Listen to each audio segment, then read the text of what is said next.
वैसे सर आपका एक इंटरव्यू हाल ही में बहुत ज़्यादा भी पॉपुलर हुआ था जहाँ पे आमिर के शादी की बात की थी। हाँ। Did you is he receive married? Is he married? Did you receive any call उसके देखिए, बाद मुझे में? शादी का कार्ड तो नहीं आया। मुझे शादी का कार्ड तो नहीं आया आमिर का। तो मैं तो बोल नहीं सकता। आमिर की शादी छोड़ो, मेरी शादी के लिए रुको। मैं भी तो अभी शादी नहीं हुई है मेरी। मेरे लिए दुआ करिए, मेरी फिल्म्स कुछ हिट हो, मैं भी एक दो शादी करूं, है ना। मतलब एक तो कर लूं।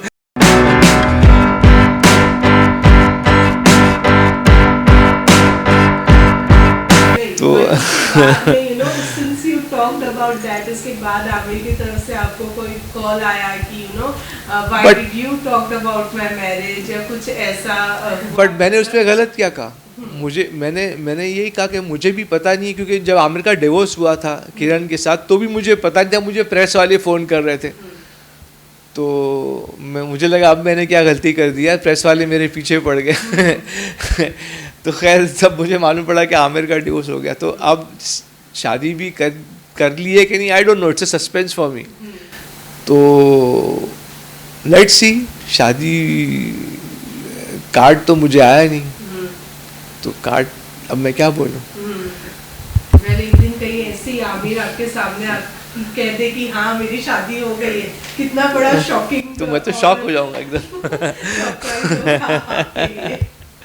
या प्रेस वाले फ़ोन करके बोले कि देखो भाई ये शादी हो गई है। बट देखिए, शादी करना ना करना इट्स पर्सनल चॉइस होती है, and I am happy for Aamir whatever decision he takes, whether he gets married a third time or not or whatever, I mean that's up to him, and he will live life the way he wants, and that's how he's always been, and we all have been like that. We always live life the way we want. तो जिस खुशी में आमिर खुश है तो हम भी खुश हैं उनके लिए, क्योंकि मैं जानता हूँ कि पॉलिटिक्स चलती है, बैक बाइटिंग चलती है, लोगों को नीचे घसीटा जाता है, लोगों से प्रोजेक्ट छीने जाते हैं, लेकिन मैं उस खेल में नहीं हूँ। मैं अपना साफ तरीके से काम करता हूँ, अपने काम को अपना इबादत समझता हूँ और पूरा दिल लगाकर अपना काम करता हूँ, और बाकी जो रिज़ल्ट है और फल है मैं ऊपर वाले के हाथ में छोड़ देता हूँ, और उससे मतलब मैं चैन सुकून की ज़िंदगी जीता हूँ। तो I prefer living like that. Also my needs are very simple, और मैं ये सोचता हूँ कि लेके क्या जाऊँगा मैं, चाहे मैं कितना भी कमा लूँ, इस दुनिया से लेके क्या जाऊँगा। तो मेरी थिंकिंग सिंपल है, और मेरा अपना दाल रोटी चल रही है, मेरी इज़्ज़त से मैं खा रहा हूँ, इज़्ज़त से काम कर रहा हूँ, तो वो मुझे पसंद है। तो फिर आमिर ने बुला के बोला, one more harsh reality I am telling you, Aamir ने बुला के बोला देखो फैसल, मधोज भी फ्लॉप हो गई, मेला भी फ्लॉप हो गई, अभी आगे क्या सोचा है। तो he said he told me you're not a good actor because you should not act after Mela this happened. तो मुझे थोड़ा धक्का लगा, मैंने बोला ये क्या हो गया। तो खैर उस दिन मैं रोया भी बहुत जाके रूम में ऊपर। लेकिन ऐसा हुआ कि मतलब हार्ड रियलिटी फेस करनी पड़ती है लोगों को। तो आमिर ने भी मुझे बोला कि ये नहीं बोला कि चलो दूसरा प्रोजेक्ट बनाते हैं, तो these are all hard realities of life. और फिर आमिर ने मुझे हेल्प नहीं किया उसके बाद, मतलब मेला के बाद फिर आमिर ने मुझे हेल्प ही नहीं किया, and I had to take my own decisions.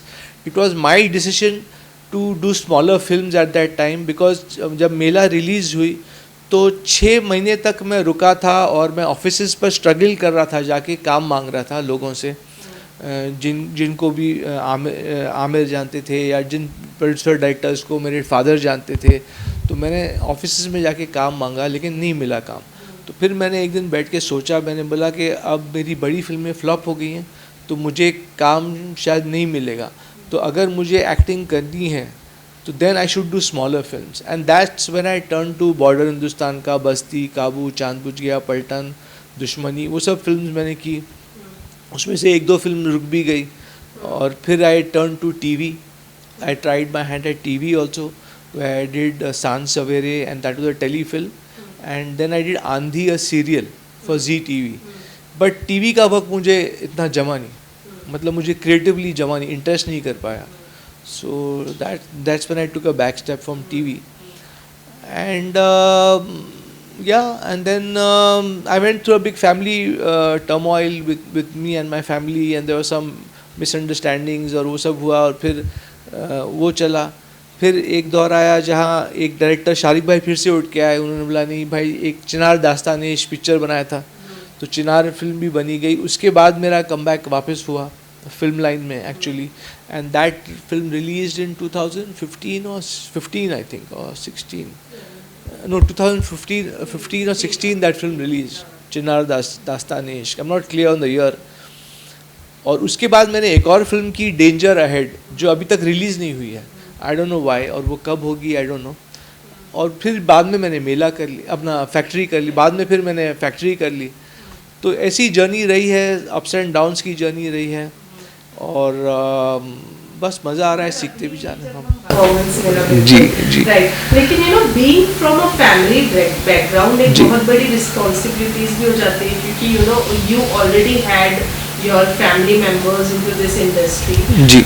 What kind of support did you had from the family when you entered this industry, and जब आपने realize किया कि आप में कुछ खामियां हैं? देखिए, फैमिली से सपोर्ट ये हो रहा कि मेरी फैमिली मुझे गाइड कर पाई. जैसे मैंने जब पहले फिल्म क़यामत से क़यामत तक में असिस्ट किया था, तो मेरे डैडी ने मुझे एक्टिंग क्लासेस में डाला. मतलब my father he took me to acting classes. उन्होंने ये नहीं बोला कि नहीं चलो घुस जाओ ऐसे ही एक्टिंग कर लो, तो उसका प्रिपरेशन करना. फिर क्योंकि मैं असिस्टेंट रह चुका था, फिर मैंने फ़ाइट क्लासेस ज्वाइन की, डांस क्लासेस ज्वाइन की, तो पूरी तैयारी से मैं उतर पाया लाइन में, यू नो. तो उसकी प्रिपरेशन मैं कर पाया. तो फैमिली का सपोर्ट यहाँ तक मिला कि मेरा पहला ब्रेक आसानी से मिल गया मुझे. तो मेरे डैडी ने ही मधोश में मुझे ब्रेक दिया, तो वो एक ब्रेक आसानी से मिल गया, और फैमिली का सपोर्ट वहाँ तक था. लेकिन you know, when it comes to Aamir sir and when it comes to you sir, so एक तरफ आमिर खान को you know as a perfectionist industry. फिर मैं एक और बात आपसे कहना चाहूँगा. फैमिली का सपोर्ट तो यहाँ तक रहा, लेकिन even I had to face the brunt from the family. जैसे कि क्योंकि मेरी पहली पिक्चर मधोश नहीं चली, तो मुझे बाहर से एक ऑफ़र आया था. उस टाइम शफ़ी इनामदार ज़िंदा थे, और वो उनकी पहली पिक्चर भी हिट हो गई थी. ऋषि कपूर और शायद नाना पाटेकर थे उसके साथ, उनके साथ. तो he wanted to work with me, तो he approach me for a role. And but the line is so कठोर. मैं आपको अभी ये लाइन की कठोरता बता रहा हूँ कि वो गए मेरे डैडी के पास कि फैसल को लेते हैं, शफ़ी इनामदार, एक पिक्चर में. तो मेरे डैडी ने भी मना कर दिया शफ़ी इनामदार को. उन्होंने बोला कि नहीं, फैसल बिकेगा नहीं ये पिक्चर में. So that line is that tough. So जहाँ सपोर्ट मिला वहाँ रियलिटी का भी सामना करना पड़ा. You know, it's that tough. So that film didn't. And then Shafi Namdar passed away also around when I was doing Mela. So that film didn't work out. But this incident happened with me in life. So I had to face the hard reality of the line. So since you are talking about hard reality, मैं यही पूछी थी कि you know जैसे Aamir sir को एक तरफ mister perfect, तो मेरे डैडी ने ये बोला था कि नहीं, फैसल को नहीं लेते, आमिर को ले लेते हैं. You know, in that film. In Shafi Namdar's film. So I remember that, and I was hurt by that, of course, because I wanted to make my career and survive. But then I said, "No, this is the reality of life, you know." Yeah, आप बताइए. So do you have कि कुछ मतलब मन में एक नहीं, मन में नहीं था, because I felt that हाँ, maybe my father is right. Where the project, जो प्रोजेक्ट बिकेगा नहीं, देखिए बना तो लेंगे लेकिन बिकेगा नहीं. तो हर प्रोजेक्ट का इकोनॉमिक्स होता है. And my father always used to say कि अगर वो इकोनॉमिक्स में आप पिक्चर बना लेंगे तो आपकी पिक्चर बिकेगी भी, रिलीज़ भी होगी. तो naturally may be he was right in his way कि I was not viable for the project. मतलब प्रोजेक्ट अगर मैं लेते भी तो शायद बिकता नहीं, या मुश्किल होती बेचने में. तो